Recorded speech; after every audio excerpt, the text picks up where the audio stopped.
Thank you chairman ma'am, आपने मेरे को first supplementary demand for grant में बोलने का मौका दिया। करीब जो incremental cash budget cash outgo है 41,455 करोड़ है, जबकि रिवाइज बजट है 1,32,269 करोड़ का। इसमें जो की मिनिस्ट्रीज हैं उसमें केमिकल्स एंड फर्टिलाइजर पे 11% इंक्रीमेंटल कैश आउटगोइंग मांगा गया है, पेट्रोलियम और नेचुरल गैस पे 48%, होम फेयर पे 3%, एजुकेशन पे 1%, एक्सटर्नल फेयर पे 6%। स्पीकर मैम, देश जिस परिस्थिति में जा रहा है, मेरा मानना है कि मैं चर्चा जब अपने साथी लोगों की सुनता हूँ सत्ता पक्ष की, तो डॉक्टर मनमोहन सिंह उससे गायब रहते हैं। स्वर्गीय डॉक्टर मनमोहन सिंह कोई भी, चाहे सप्लीमेंट डिमांड फॉर ग्रांट की बात हो, चाहे बजट की बात हो, उनकी चर्चा होना बहुत जरूरी है। लेकिन ये बहुत पीछे तो चले जाते हैं। लेकिन बिल्कुल जहां से इन्होंने सरकार शुरू की 2014 से, मैं इनको थोड़ा याद कराना चाहता हूं। स्वर्गीय डॉक्टर मनमोहन सिंह, जिनको आपने राजघाट में तो जगह नहीं दी, मेरा मानना है कि अच्छा स्टैचू बना के पार्लियामेंट में लगा दीजिएगा, वो हमारे आने वाली पीढ़ियों के लिए एक मार्गदर्शक रहेगा। राइट टू इंफॉर्मेशन एक्ट वो लेके आए, मनरेगा जैसी स्कीम जो गरीबों के लिए है, डॉक्टर मनमोहन सिंह जी लेके आए। Right to education act doctor Manmohan Singh ji के यूपीए सरकार के समय में आया। इंडो यूएस जैसी न्यूक्लियर डील 2008 में उन्होंने सक्सेसफुल पास की, जब ग्लोबल रिसेशन चल रहा था 2008 में। ये थे डॉक्टर मनमोहन सिंह। आज भी लोग याद करते हैं, यूपीए के समय में सिलेंडर 350 का था, आज 1200 के पार है। यूरिया का खाद 400 रुपए में था, आज 1200 के पार है। पेट्रोल 60 का था, आज 95 है। 55 का डीजल था, आज 85 का है। 50,000 का बाइक आता था, आज 90,000 का है।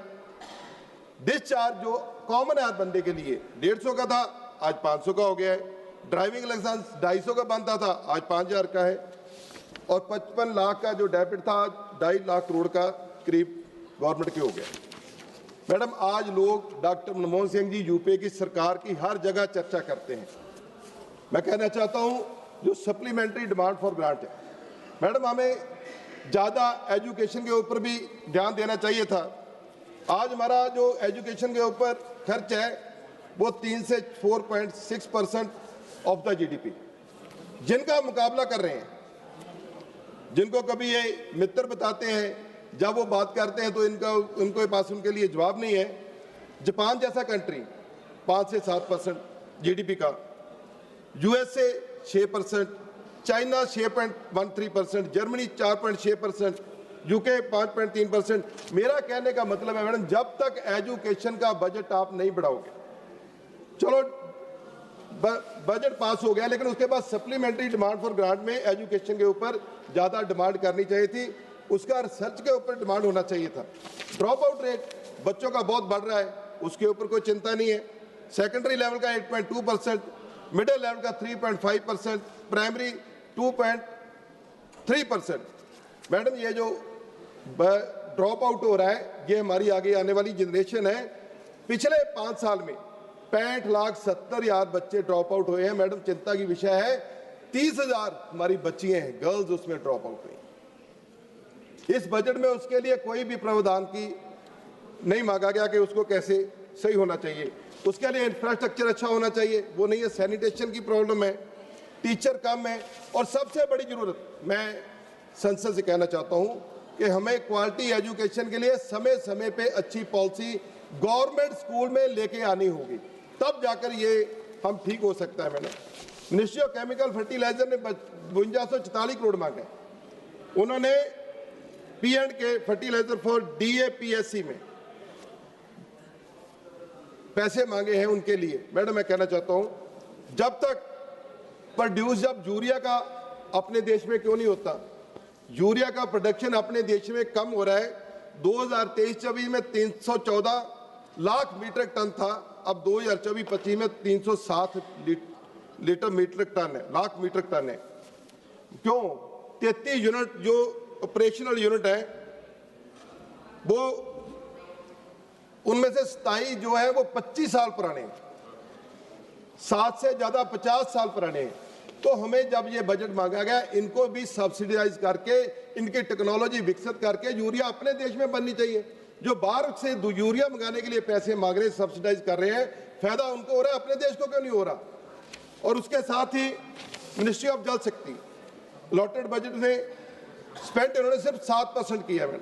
मैं उसके ऊपर भी ध्यान देना चाहता हूँ। पंजाब में फ्लड्स आए, पंजाब में करीब बहुत बड़ी जो आपदा थी, फ्लड्स की वजह से घर खत्म हो गए, एग्रीकल्चर लैंड खत्म होगी। मैडम ये इन्होंने बोला जाकर, पहले तो प्रधानमंत्री जी नाराज है पंजाब से वैसे ही, क्योंकि जब से कृषि कानून वापस लिए हैं उसके बाद कोई ना कोई पंजाब के साथ छेड़छाड़ ऐसी होती है कि उधर के जो इनके पार्टी के लोग हैं उनको भी नहीं पता होता, तो फिर यू टर्न भी लेते हैं। इन्होंने बोला 1600 करोड़ हम देके जाएंगे। मैडम जो स्कीम है केंद्र की, उनको उसमें डाल रहे हैं, जबकि 1600 करोड़ कैश चाहिए था। जैसे इन्होंने मणिपुर के लिए, लद्दाख के लिए अलग बजट रखा था, तो पंजाब के लिए क्यों नहीं जी। अब ये कहते हैं 12,000 करोड़ सरकार के पास पड़ा है, वो कहते हैं हमें खर्चने की इजाजत नहीं है। उसका जो नुकसान है वो वहां के लोग, किसान, मजदूर जिनके घर गिर गए हैं। मैडम आज सर्दी है, -2 डिग्री पे टेम्परेचर चला जाएगा, उनको कौन सहायता देगा, घर बन नहीं रहे।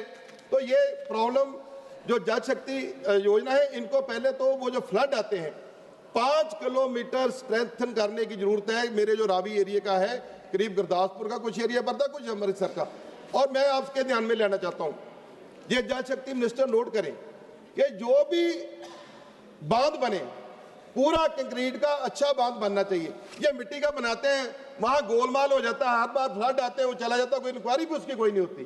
तो इसके लिए हमें जितने भी जो बांध बनने, जहां जहां फ्लड आए हैं, चाहे रावी में, सतलुज में, ब्यास में, उनकी दोनों साइड पे पक्के कंक्रीट के बांध बनने का सरकार प्रावधान करे, क्योंकि 7% बजट महज जल शक्ति मिनिस्टर ने यूज किया है, बाकी उसके ऊपर ध्यान दें। Ministry of agriculture and fertiliser, madam farmer की इंक्रीज जो इनकम है, इन्होंने 6,000 रुपया देते हैं साल का फार्मर को। मैडम 2019 में शुरू किया था, अब महंगाई भी बढ़ गई है, अब उसके ऊपर कोई भी चर्चा नहीं है कि उसको भी बढ़ाना चाहिए। जो बॉर्डर के किसान है, मैडम ये सबका है, जो बॉर्डर के किसान है उसके ऊपर हमें ज़्यादा चर्चा करने की जरूरत है, क्योंकि जब गोली चलती है वो आमने सामने होता है, उसको तो जॉब भी नहीं मिलती, हर समय लड़ाई के लिए वो तैयार रहता है, लेकिन उसके ऊपर कोई भी ध्यान नहीं है। मैं मिनिस्ट्री होम से कहता हूँ, ड्रग्स का बड़ा इशू है, हजारों क्विंटल ड्रग जो पंजाब में, कभी तो मुंद्रा पोर्ट से आ रहा है, उसके ऊपर कोई नहीं है, उसके ऊपर कोई। देखिए किसी की कार में कोई नजायज एक दारू की बोतल पकड़ी जाए ना जी, नजायज, तो उसकी कार के मालिक पे पर्चा हो जाता है। तो टनों के हिसाब से जो मुंद्रा पोर्ट पे, डानी की पोर्ट पे ड्रग पकड़ा जाता है, उसके ऊपर कोई कार्रवाई नहीं है। तो एंटी ड्रोन सिस्टम मैडम होना चाहिए था। ठीक है, ठीक है। जो हमारे, नहीं एक मिनट मैडम, अभी तो शुरू हुआ है जी, अभी ठीक है, अभी तो मैडम शुरू किया है। नहीं मैडम प्लीज, मैडम जो एंटी ड्रोन सिस्टम है, देखिए खत्म डरा को मैडम, ये मुद्दा है, बॉर्डर स्टेट का मुद्दा है, बॉर्डर से अकेला मैडम मैं बोल रहा हूँ, और किसी को मौका नहीं है। मैडम बॉर्डर का ड्रग्स का है, इसको टेररिज्म के तौर पे लिया जाए। 1000 किलो ड्रग पकड़ रहे हैं, वेपन पकड़ रहे हैं, पाकिस्तान भेज रहा है। मैडम 2 लाख लोग मारे गए पहले आतंकवाद में, अब ड्रग की भेंट चढ़े हैं, इनके ऊपर जो नहीं सकती। इस सप्लीमेंट्री डिमांड में, ग्रांट में एक भी पैसा उसके लिए नहीं मांगा गया। कैसे प्रोटेक्ट करना है बॉर्डर? 50 किलोमीटर बीएस के पास है। और दूसरी, जब इतनी आपदा हम झेलते हैं, तो जब बॉर्डर है जो खुलने की बात हम करते हैं, ठीक है हमारे हालात ठीक नहीं है, लेकिन मैडम अफगानिस्तान आगे तक हम जा सकते हैं। हमें देखिए, एक मिनट मैडम, देखिए बार बार पंजाब देश के साथ खड़ा रहता है। मैडम प्लीज, एक ही मिनट। मैडम देखिए, जो मेट्रो सिटी से लोग आते हैं, ये अपनी तरक्की तो कर लेते हैं, बॉर्डर वाले की बात, बॉर्डर में तरक्की नहीं होती बॉर्डर डिस्ट्रिक्टों में। मैडम जो पंजाब को देखो, बीएमबी में आपने इन्होंने छेड़छाड़ की, यूनिवर्सिटी का मसला इन्होंने खड़ा कर दिया, चंडीगढ़ का मसला इन्होंने खड़ा कर लिया, 131 सौ लेने आते हैं। क्यों बार बार पंजाब को छेड़ते हैं? राजधानी देनी, हरियाणा हमारा छोटा भाई है, उसको नई राजधानी बना दो, हमारा तो पेरेंट्स आके उसके ऊपर, उस राजधानी के ऊपर, लेकिन उसके लिए कोई चिंता नहीं है, सिर्फ राजनीति करने की चिंता है। मैडम देखिए अमृतसर, देखिए मैडम मैं कंप्लीट करता हूँ। मैडम अमृतसर एक ऐसा सिटी है जो बाई रोड बस कीजिए। बाई ट्रेन और बाई एयर इंटरनेशनल कनेक्टेड है। मैडम वहाँ मेडिसिटी बनानी चाहिए अच्छी, वहाँ IT हब होना चाहिए, वहाँ का यूथ है उसके लिए कोई एम्प्लॉयमेंट नहीं है। पहले 2%, अब इन्होंने हमारा कोटा फिक्स कर दिया यूथ जंग में। मैडम जब हम लड़ने वाले लोग हैं, हम शुरू से लड़ाई लड़ते हैं दुश्मनों के साथ, तो हमारा कोटा को कम करते हो, और नहीं और तो हमारा जो फौज का कोटा है उसको तो ओपन कर दो। हमारे ऊपर इतना टेररिज्म का, इतना ड्रग सिस्टम का मतलब दिक्कत रहती है। मैं सबके बाद ये पढ़ के बंद करने लगा। मैडम एंड में मैं कहना चाहता हूँ, कदे वंडिया गया कदे लुटिया गया, पंजाब जिन्नी बार उठिया करके धोखेबाजियां सुटिया गया, हाले जिउंदे ने अणखा वाले पंजाबी, जुरत रखते ने पंजाब बचाउण दी, भावें तुसीं कुछ करो जां ना करो, पर असीं देवांगे गवाही जिउंदे होण दी।